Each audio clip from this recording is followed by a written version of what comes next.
at breakfast. Call 0845 6060 973. Tweet at LBC. Text 84850. This is Ask Boris on LBC. Good morning, folks. It's 9 o'clock on Monday, the 3rd of March. This is Boris Johnson bringing you your latest edition of Ask Boris on LBC. This is where I devote 45 minutes to you to answer any question you want. The numbers for you to get your questions on the air are 0845 6060 973 or email boris@lbc.co.uk. Don't forget, you can also watch Ask Boris in high definition on the website. Ask Boris on the website, lbc.co.uk.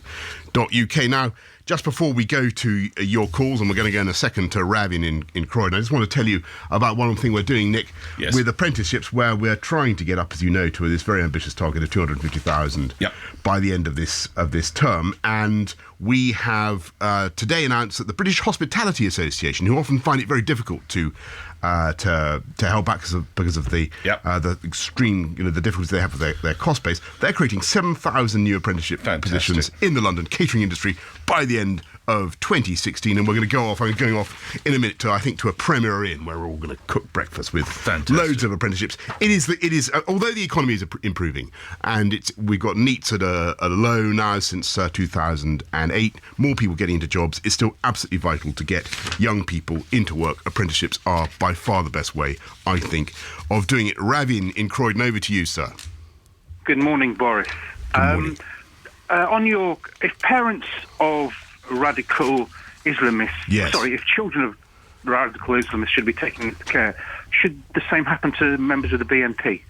Well, this is not an easy area, and I hesitated a long time before coming to the conclusion that there was a case for taking such children into care. And you'll be familiar, obviously, Raven, with lots of cases where people feel that their children have been most unjustly taken away by the authorities, and there'll be loads of examples where that is so. I think it's very, very important to bear in mind that the security services, the police, social services, councils are doing a really amazing job in trying to tackle the problem of radicalisation, as we must call it, of young people. And they have the schemes, the Prevent scheme, the Channel scheme, and I've heard loads of wonderful examples of how kids are being weaned off it. They're being helped into other activities, boxing, you name it, and they're being taken away from the path of extremism. But there may be some cases, and obviously this will be for the courts to decide, it will be for the social services to decide, it'll be very, very difficult. There may be some cases where the threat to the child is such that I really think you've got to look at that option. And I'm told at the moment that the safeguarding laws don't make it very easy for all the authorities, all the bodies that are concerned with this, to do that. That's my concern.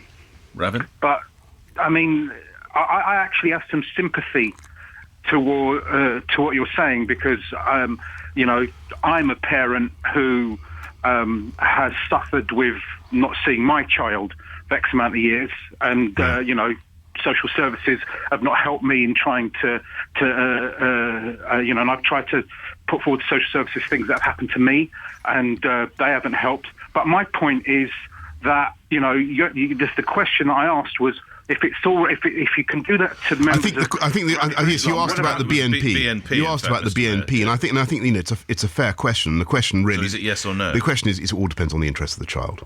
Some instances it would be. Well, yes. it depends what is happening to, if that child is being taught to want to commit crime, to be full of hate, to murder black people, and to murder. For instance, in that extreme example, then I can imagine that you might contemplate such a thing, and that is the logic behind what I'm saying. But the most important consideration is the positive stuff that they are doing. And if you look at what the security services have to do in London, it's a very considerable challenge. But I wonder what prompted this.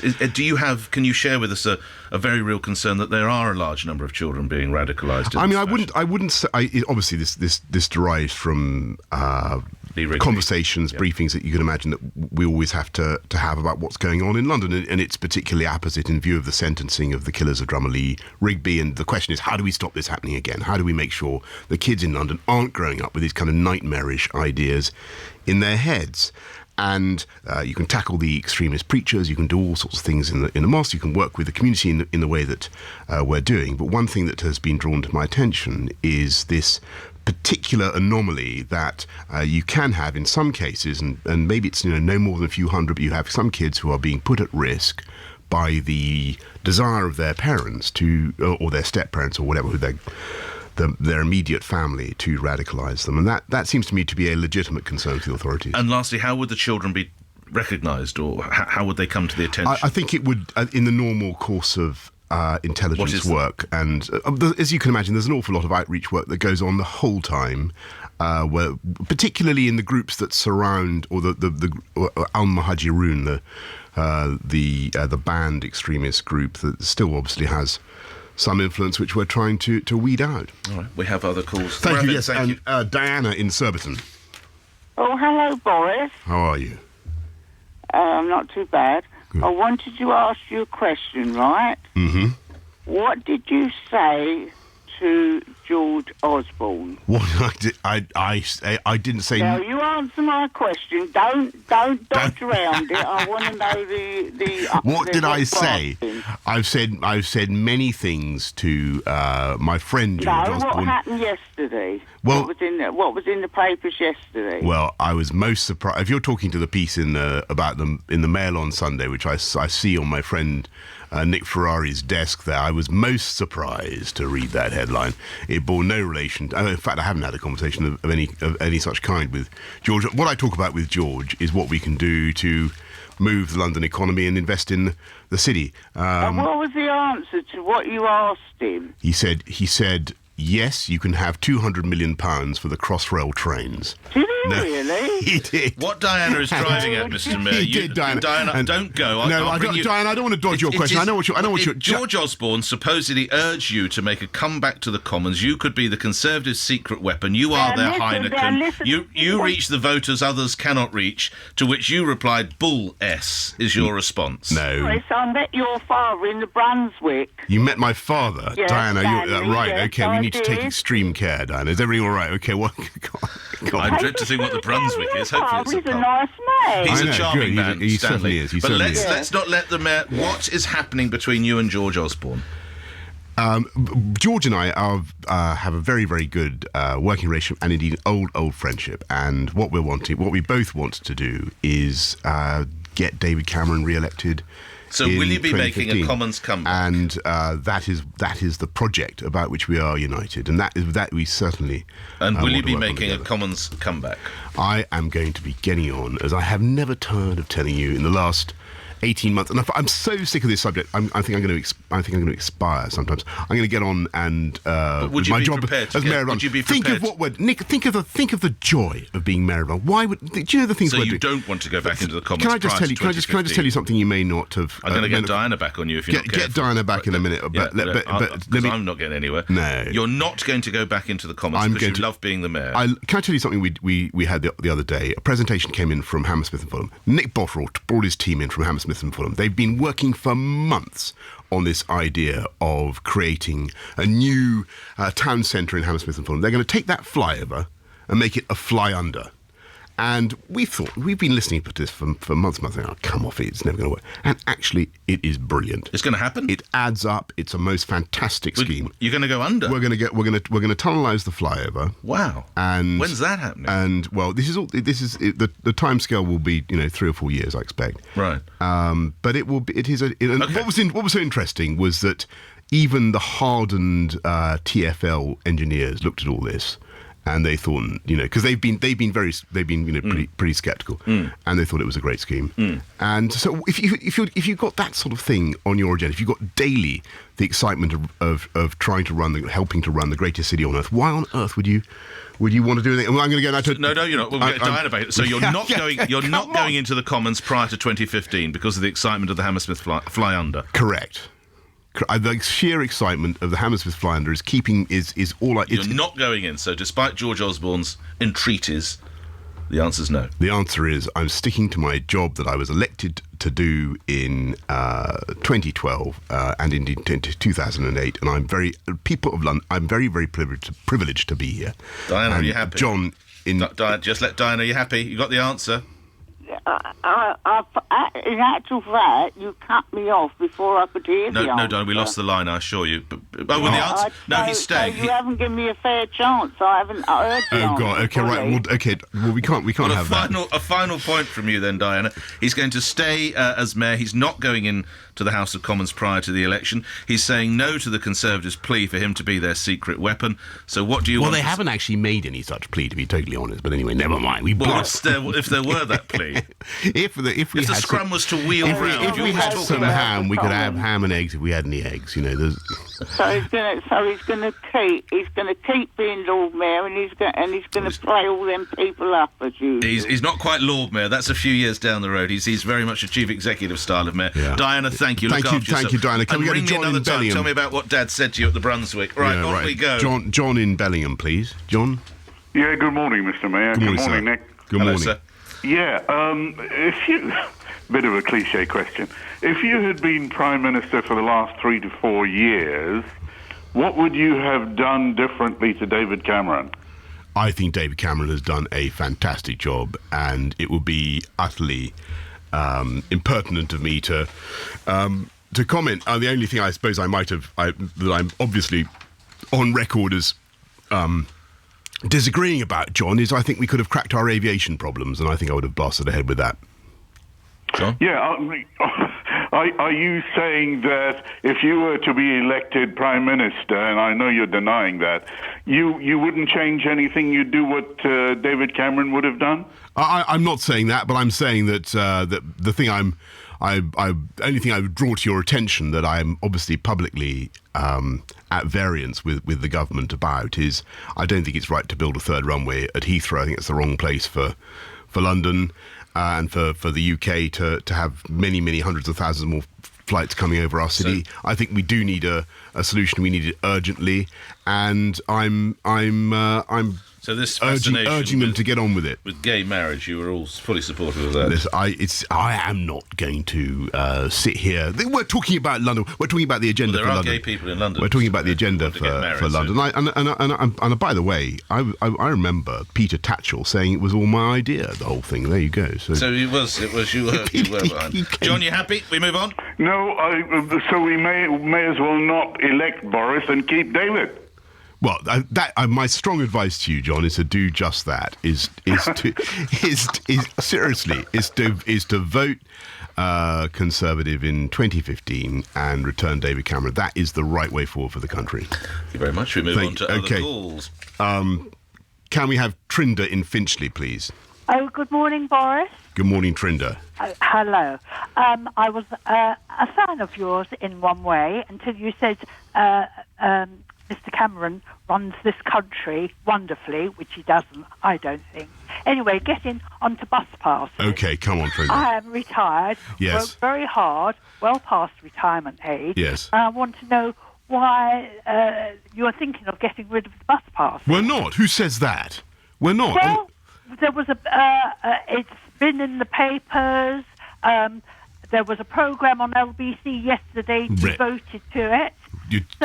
Trinder, let me tell you, you're talking to the guy who brought in the 24-hour bus pass for people over 60 in this city. I fought for that. I fought to retain it, and we are going to retain it. As long as I'm mayor, Trinder, you will never have anything to fear for your bus pass. I absolutely guarantee that. Stay on the line, Trinder. The Local Government Association has reported support for the concessionary fare scheme, has been reduced by over a third since 2010. Under the scheme, councils have to provide free off-peak travel for those aged over 62 or disabled. Trinder, that might apply for you. And now elderly and disabled passengers could lose some of those services because of cuts in funding. But whatever the Local Government Association is saying does not apply to London, Trinder, where we have... I'll hold you to that, you can hold me to it. People have held me to it for 6 or 7 years so far, and we have delivered. Just to tell you the reason why, there are many reasons. For me personally, I like to go... Now, having worked 7 days a week for many years, I like now, I'm retired, to go to the West End, which I have to go on a tube, buses, and Beautiful. go to the art galleries. and I certainly couldn't do it if I didn't have my bus pass. Don't worry, Trinder, you're not going to lose your bus pass. There are some parties, naming no names, and the Liberal Democrats might be one of them, that are hostile to the bus pass, but as long as you've got a Conservative mayor in City Hall, it's going to be there. Oh. We go to John in Brentwood. Good morning, Mr. Johnson. Good morning, sir. Just a very simple question. If you ever did become PM, would you give the people a vote on Europe? Yes. Okay. Happy, John? That's a very nice answer. Thank you. Thank you. Take care. Have a good one. Let me do some email questions that are coming now, if I might, actually. Anthony in Bexley says, is it true you don't work at City Hall on Fridays? No, I often work at City Hall. I work the whole time, and I'm... I'll read on. Ken Livingstone said on LBC on the weekend, you never go to work, you always work from, quote, work from home on Fridays, you're never at City Hall. Well... Is Ken Livingstone, apparently he said that on LBC on Saturday, is that right? Well, he certainly didn't make much of an effort to go into City Hall on Fridays. Never mind him. For instance, on this Friday, I made... What did I do? I went to... I gave a speech...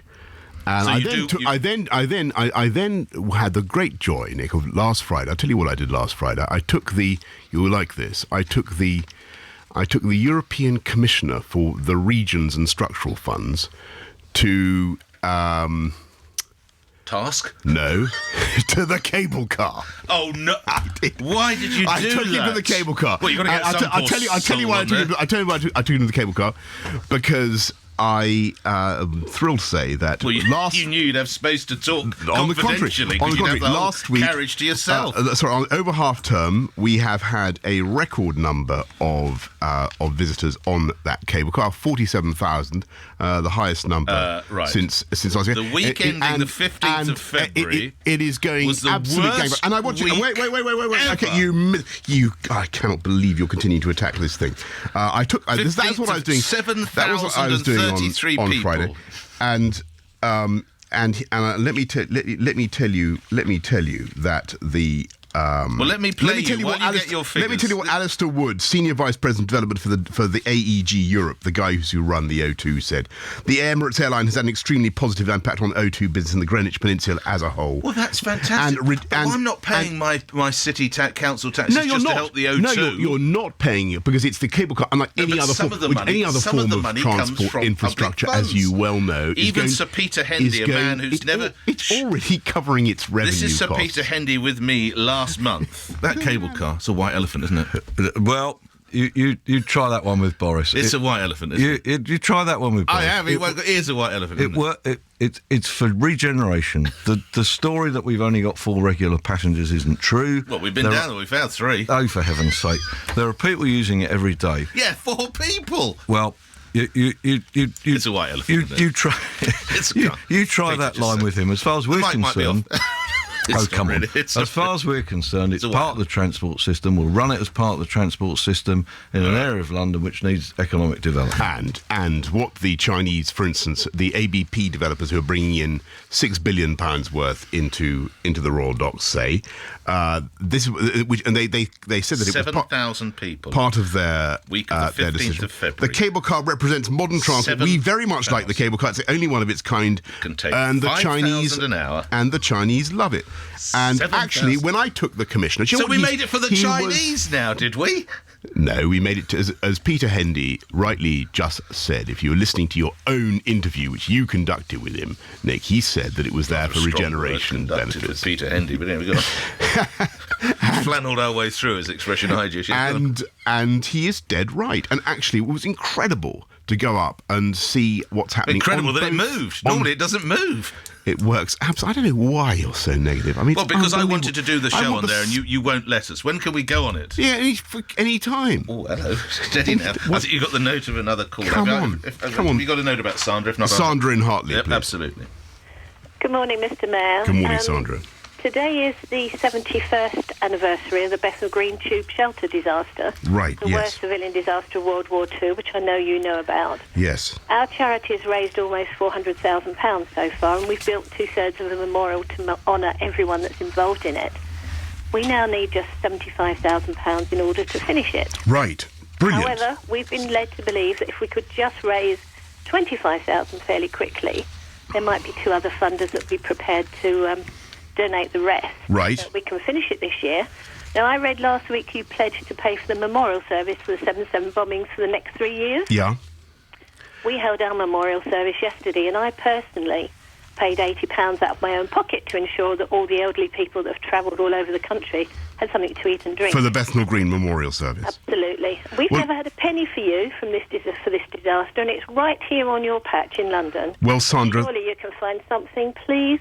Okay, well, listen, I'm very grateful. Have we met, by the way? We have. You came to help us with an arts auction at Fish Island. Oh yes, that's right. I thought I'd helped you with some money raising, because that's what I pledged to do. I would love to help more. I'm glad you're still so close. Are you closer now than you were when I came? Are you? Absolutely. You're up at 400,000. That sounds fantastic. I mean, just for benefit of listeners, what you're proposing is an absolutely amazing sculpture, kind of upside down staircase above Bethnal Green Tube Station to commemorate this appalling disaster in the war, when people were panicked by a bomb, I think it was, or reports of a bomb. Not quite, but they weren't panicked. It wasn't a bomb, but they thought it was a new bomb. Yeah. They thought it was, as far as I can remember. Yeah. Yeah. And it was an absolutely tragic disaster, which then actually caused a lot of community tensions, as I remember. Yeah. And I do think it's a good idea that it should be commemorated. That's why I have supported you in the past, Sandra. If we can find some cash, or it sounds as though you're very close and you're bargaining very hard with me. You're trying to make it sound like you only need another 25,000. If that really would make a difference, then let me see what we can do to help. And I'm not making any promises on air because that would be unwise. But I'm certainly, as you know, very sympathetic to your cause. Well, if we're actually doing a charity collection at Bethnal Green Station on Friday.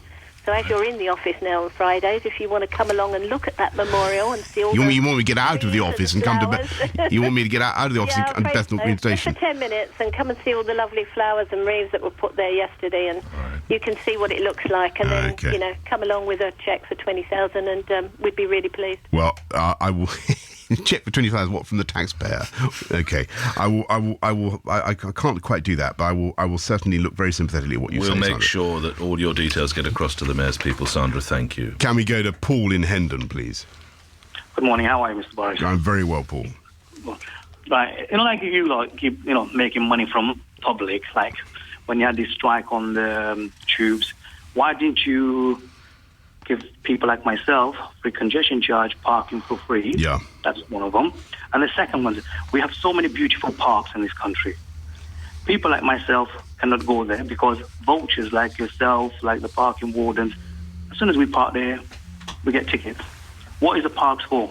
Is it just to glance of it or just walk off it? Well, okay, right. A couple of points on the congestion charge during industrial action, which we've had this idea before. Back in, I think it was 2010, loads of people said, why didn't we axe the congestion charge?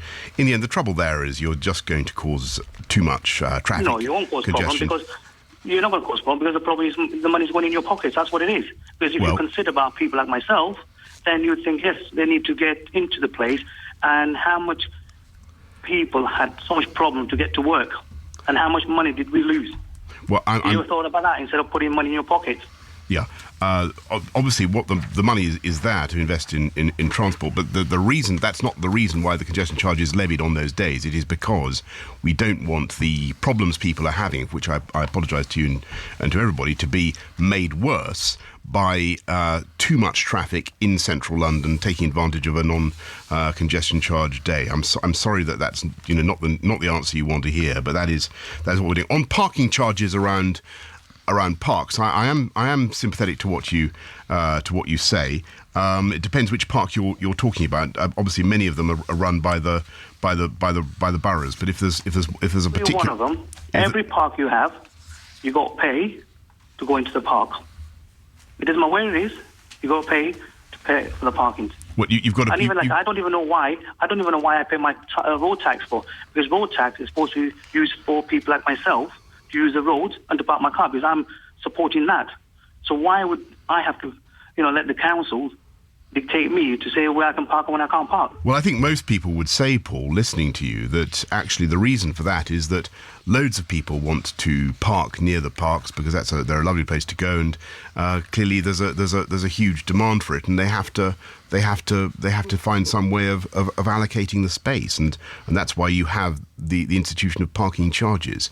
I understand your frustration, but that is the way it works. Can I bring thank you for your call. Can I bring an email in, Mr. Mayor? Sure. Enzo in Westcombe Park. The Blackwall Tunnel was shut for 5 hours last week because a motorcyclist was badly hurt.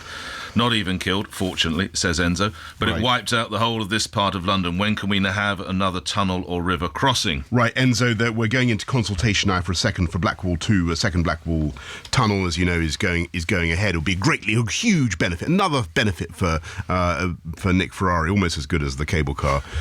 It will the Silvertown crossing will be in place by the end of this decade. That's a go, is it? It is a go, absolutely. I mean, it's in the London plan. It's we're blasting ahead with that. On the basic issue of how long it takes to clear away accidents. I mean, there's a lot of people raise this with me because it is very frustrating. It was 5 hours. Were you aware of this? I was because I get reports on all the big traffic congestion problems. Sure. This is something that we repeatedly have to try to deal with. One of the difficulties is that forensics takes so long. And the insurance people take so long, and we're trying to find ways of speeding it up. That's terrible. In countries, a great city like in countries it's stopped for the Norwich Union. Isn't it? Let's be honest about it. It is something that the police are working on very hard to try and speed up. Right. We're going. We had Martin in Greenwich. Let's have Martin in Greenwich. Actually, near by the tunnel. Yeah, you could do with a new tunnel, I'm sure. Martin, good morning. Yes. Hi. Good morning, Mayor John. Good morning, sir. Morning. I want to ask you a question. I work for the NHS as a contractor for a large company, people around to and from hospital. We have many vehicles that are all ambulances, but we're not allowed to drive down the bus lanes. And as you know, we've got one of the busiest cities in the world, so a lot of the times we find ourselves stuck in traffic. What? But if we was allowed to use the on an emergency call out, you're stuck in traffic. Not an emergency call out, like taking sick people to and from hospital. We have to get them in at a certain time, and we find ourselves getting stuck in traffic. Sorry, so you're not. This isn't with blue lights flashing, then, Martin? No, not blue lights. This is passenger transfer, a patient transfer. Yeah. I see. Yes, okay. But they are registered as ambulances. Yeah, but this might be moving an elderly person from one unit to another or something. Right. Yeah, and Martin, I understand the frustration. Obviously, the challenge for us is how to keep the bus lanes moving if you let loads of other vehicles into those lanes, and lots of people make a case for being able to use the bus lanes from the Addison Lee or whoever. Minicabs will say, well, why can't we be in them, and so on and so forth. I'll look at it. I mean, depends how many there are, but I'm really not going to make any promises here, Martin, because what it does is it simply mucks up the whole point of the bus lanes if you let too many vehicles in. Obviously, if you've got an emergency, then you put your lights on and you go for it. Yes, I think these are not necessarily the Blues and Twos ambulances. These are the ones, but okay. Yeah. Can I ask a question? Because I've been very good. Thank you very much indeed. Yeah, you are. I have a note. You are. Well, no, it's Ask Boris. I have a note that Julian Assange has now cost the Metropolitan Police, so in a sense has cost me £5.3 million in the 18 months. What is the solution? Well, I think it's completely mad, and I think Monsieur Assange should give himself up, go and face the music wherever the music needs to be faced. And this is a ridiculous amount of money. Totally ridiculous. Totally ridiculous. I think I think what it proves what a decent, nice, law-abiding country we are, that we put up with this kind of nonsense. Put him in one of the cable cars and seal the doors. It would be taking away a very, very valuable transport and touristic resource from the rest of London. I'm reluctant to do that. Paul in Reigate. Good morning, Mayor. Good morning, sir. I'm a coach driver. I'm all over London. I've been doing it for years. I've been trying to get a job as a tube train driver, and I every time I approach anybody, they always tell me that I have to do so many years as a guard, and I would like to do it because I don't go on strike. I work very hard. Right. Okay. And I just like that kind of money, really. Okay, Paul. Well, I don't. What is your question? How do you get the job? Is that what you're asking? He doesn't want to be a guard. He wants to be a driver. Well, let me just tell you, Paul, that but actually, the job of trained driver over the next, I don't know how old you are, Paul, but over the next 10, 20 years is going to fall away a bit, because we're actually getting driverless trains now on the Underground. By 2016, the new Piccadilly line trains will be effectively driver free. They will be able to convert our tube lines more and more towards automation. ASLEF aren't very happy, Mr. Mayor. Well, nobody with any serious knowledge of railway operation would consider doing this. It's rubbish, incredibly stupid, and makes no sense. Well, ASLEF should. Well, I don't want to deprecate or fine people of ASLEF, but if you look at what is done in other countries, look at what's done in other cities around the world. Go to Asian metro systems; they have automatic systems. They run very well, very fast, and they're able to hold costs down. They're very safe as well. There's no reason why we shouldn't move towards that here in London. But I don't want to discourage Paul. He wants a career in LU and in London Underground, and he's right, because what we're doing is putting more investment into our tube system. We're expanding the network. We're putting more trains on. We're running 24 hours a day. It's a fantastic career. Whatever you end up doing, Paul, in London Underground, you will have, in my view, in great prospects. Whether or not you're actually sitting at the wheel or sitting at the controls of a tube train, I don't think really matters. I have to pause there. More calls and questions coming to the Mayor, perhaps not least on the subject of the deployment of water cannon. That might be coming up after this. 9:31, you're listening to me, Nick Ferrari, here on LBC News Now with Lisa Aziz. London Mayor Boris Johnson's told LBC some Muslim children at risk of radicalisation by their parents should be taken into care. He says in light of the sentencing of soldier Lee Rigby's killers, it's important to look at ways to make sure such a thing doesn't happen again. One thing that has been drawn to my attention is this particular anomaly that you can have in some cases, and maybe it's no more than a few hundred, but you have some kids who are being put at risk by the desire of their parents, their immediate family, to radicalise them. Foreign Secretary William Hague says the crisis in Ukraine is the biggest in Europe this century. He's warning Russia's military intervention has created a very tense and dangerous situation. Mr Hague is meeting Ukraine's acting president and prime minister in Kiev. David Cameron, meanwhile, will be chairing a meeting of the National Security Council today. Paralympic athlete Oscar Pistorius has arrived in court in South Africa for the start of his trial. He denies murdering his girlfriend Riva Steenkamp at his home last year, saying he thought she was an intruder.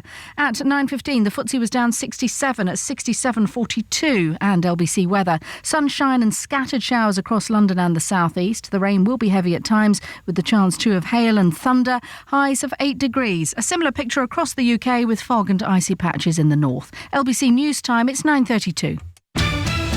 I'm Jo-Louise Knight in the LBC Travel Centre, and still very busy, particularly on the western stretch of the M25, where anti-clockwise 2 lanes remain closed at Staines at junction 13. It's after a car caught fire earlier. It's added to the usual delays on that western stretch back towards Watford at junction 19 now. Clockwise on the Kent side, not long after the Dartford crossing, a lorry's broken down at 1A. It's closing 1 lane, although traffic not looking too bad as you head towards it. The southbound A12 queuing from 15 at the A414 all the way down towards the M25 because of an accident. It's still closing 1 lane with delays of an hour there. And the A3 Clapham Road in Kennington still shut for repairs between Oval and Stockwell Station. On the M1 in West Yorkshire, there's been an accident in the roadworks northbound approaching junction 40 at Flashdyke. That's causing queues, and also problems for the M1 in Derbyshire with a broken down lorry southbound at junction 30 for Sheffield, with tailbacks to Thurcroft at 32. Keeping you moving. Your next travel updates in 15 minutes.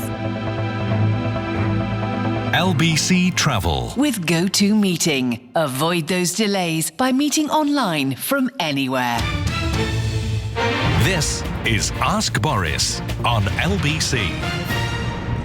9:34, let's get back into Ask Boris with London Mayor Boris Johnson. I've got some tweets, some texts and some emails, but let's go back to some more calls. We've only got another 10 minutes or so. There's the next one. Thanks. And let's go to Samuel in Kensington. Samuel, are you there?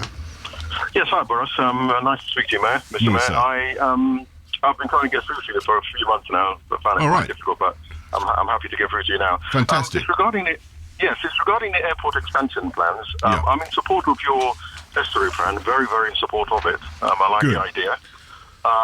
It's the right way forward. Yes, but I'm not in support of closing Heathrow. I think there's too much investment in Heathrow. Yep. We've just built so many sort of new infrastructure in Heathrow. There's so much investment around Heathrow in terms of specialist companies that service that airport. Yeah. There's a lot of investment in terms of mortgages. People have bought houses there. People's lives are actually based in Heathrow. Heathrow is really the pride of the nation. Yeah. I think what we should do is that we should be downsizing Heathrow because the traffic going into Heathrow at the moment is horrendous. We need to downsize Heathrow so it can run efficiently. Well, look, Samuel, I would buy that. Sorry, go on. I also wanted to say that other airports such as London City Airport should be scrapped if the Estuaries Airport is going to come into place, because London City, I've flown into London City before, it is terrible, especially in fog, especially in low clouds. It just can't operate. Well, Samuel, I mean, I'm a taker for what you're saying. I think the difficulty is expanding Heathrow, and that would be catastrophic. I happen to think that it would be an amazing site. You'd liberate an area the size of Kensington and Chelsea. You could probably house 200,000 people. Look at the crisis we've got in London with the cost of housing. You'd have a huge, new, beautiful area served by, I think, 4 tube stations, Crossrail, the Heathrow Express. We've already got the amazing rail links, which is so unlike other regeneration sites, which are so hard to get going. One of the reasons Battersea was so vacant for so long was because there was no transport there. We had to extend the Northern Line. That's not the case with Heathrow. You've already got the transport. The whole thing would go gangbusters, I think. But I do accept, and this is a view I know that's shared by Ray Puddifoot in Hillingdon, whose borough it is, that you could go down to a smaller airport. You could have a sort of a residue smaller airport and still get loads of development at the same time. I think that the estuary would be a complete game changer for this country. You would have the possibility of regeneration of development in huge parts of industrial wasteland in East London that would solve our housing crisis, or help to solve our housing crisis, and generate a huge hundreds of thousands of jobs. I think about 500,000 jobs, and it would be something that I think would lengthen this country's lead as the commercial economic capital of Europe. And I think as I never bore myself rigid saying it, we should go for it. Samuel, emails if I can. Samuel. Thank you. Can I email if I may? Sorry, this comes from Dan in Bexley. Why are fewer people using Boris bikes?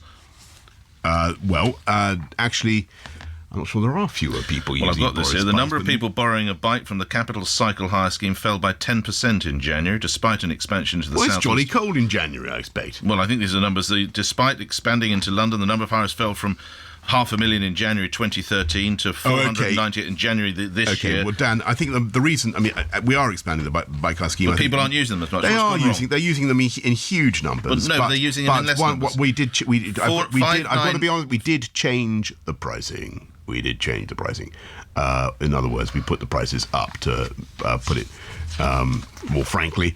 I think that might be a factor, but I passionately believe in the scheme. It's going to be expanded. Actually, what we're going to do, we're not just going to expand it, but one of the things that we're going to do, which may help to... How much did you put the charges up by?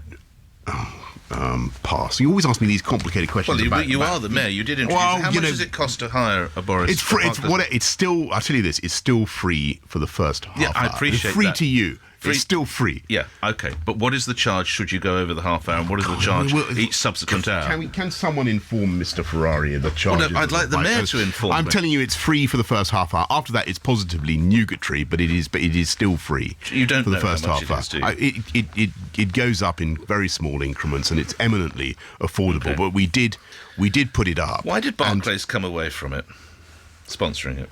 Well, I think that they. I'm very grateful to Barclays because they stumped up £25 million for the support of the scheme. I suspect that there was a change of regime at the top of Barclays, and they generally did look. Have you got a new sponsor? All their sponsorship outgoings, and they thought they could. They wanted to rationalise.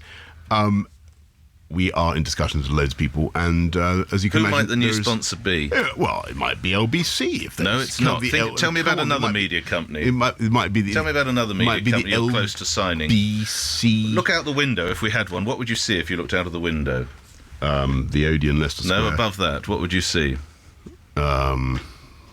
Part of Virgin, is it? No, you'd see the Sky, wouldn't you, Mr. Mayor? Sky, I see. Now, how close are you to doing the deal with Sky? As far as I know, nowhere near. But I mean, I'll be happy to. Why are you colouring? Why are you going red? Are we on to something? I'm habitually. So Sky is in pole position to be the new sponsor. No, I didn't say that. Honestly, I don't know. I don't know where you're getting your information from. Oh, you don't know? No, I don't. Okay. No. I think you might actually be barking up the wrong tree. I'll go and make inquiries after. Okay. We have some very, very fantastic. If I keep a bike up to 1 hour and 30 minutes, will it cost me £4, £5, or £6? Give me the bit of paper, you stupid. No, the idea is that I have the bits of...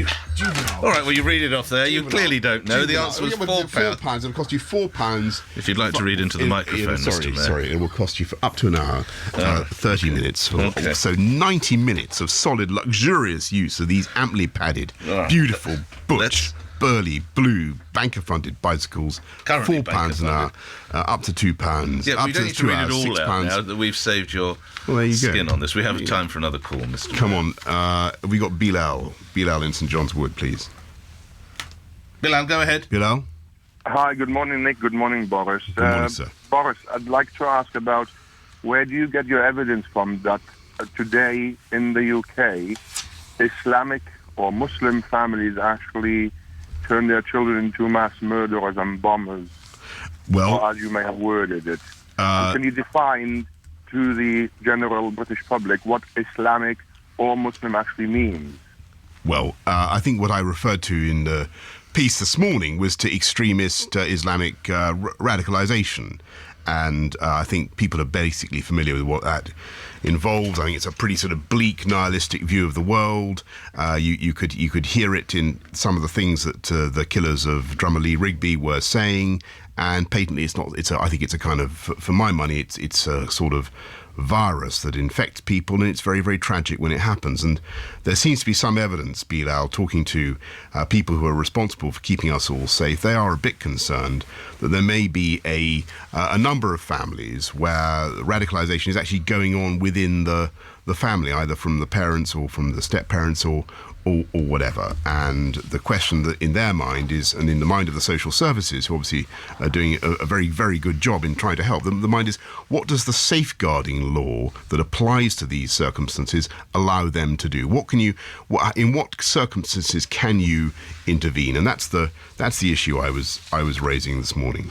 Someone as well educated and well read as you, Mr. Mayor, it would be faintly ridiculous to have you in the studios and not get your take on what's going on in the Ukraine and Crimea. I appreciate it's not on part of the listen. I think it's incredibly difficult because after all, in 20, 30 years ago, the Ukraine was part of the Soviet Union, and everybody understood that it was in Moscow's sphere of influence. Clearly, since 1991, it's been an independent country, and the question now is how we deal with Russia's very, very deep sense of alarm at the Ukraine reorientating itself towards the West. And you've also got a sizable ethnic or Russian-speaking minority there in the east of the country. And I don't know how it's going to end up. I guess it could go for partition.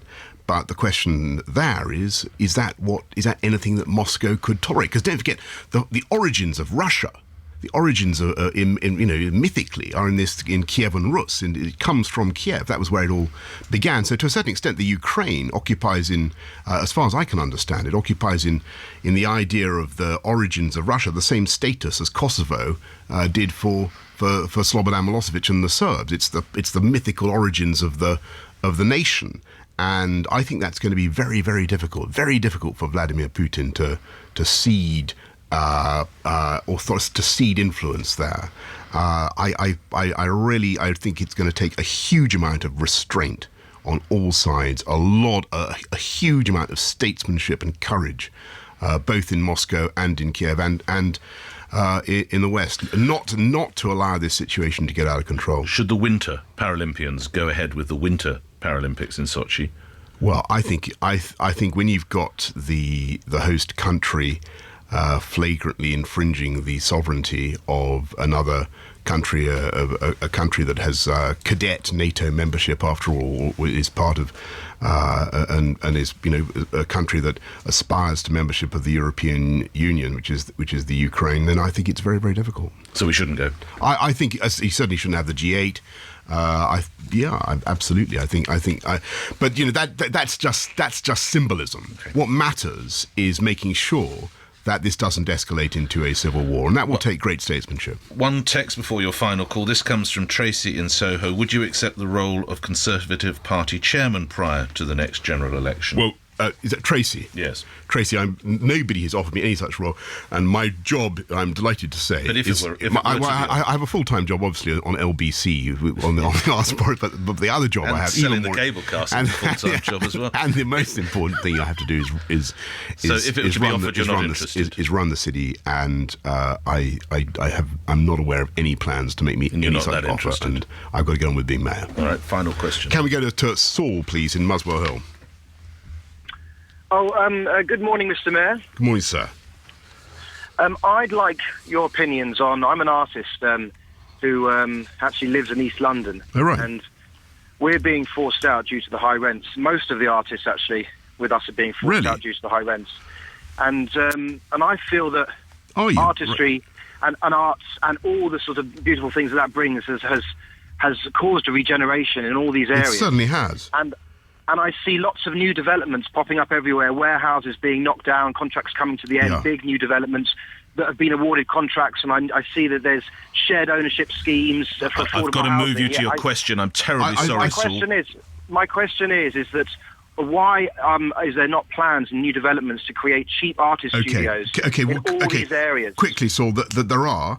I don't know whether you're in the area I'm thinking of, but if you think of that bit through Hackney towards the Olympic Park, we're going to start that Hackney Wick area. We're going to put a conservation area there to stop the knocking down of all those wonderful industrial, post-industrial buildings, which are, as you rightly say, places where artists love to go. There is new space. If you go to the IBC, MPC, or here East, as it's now called, the old media centre during the Olympics. I was just talking to Wayne McGregor, the great choreographer, the other day. They are setting up loads of studios in that site.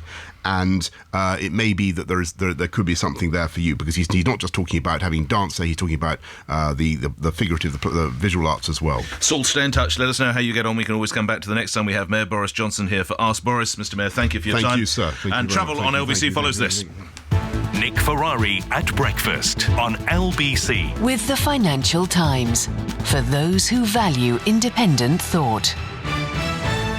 Imagine getting box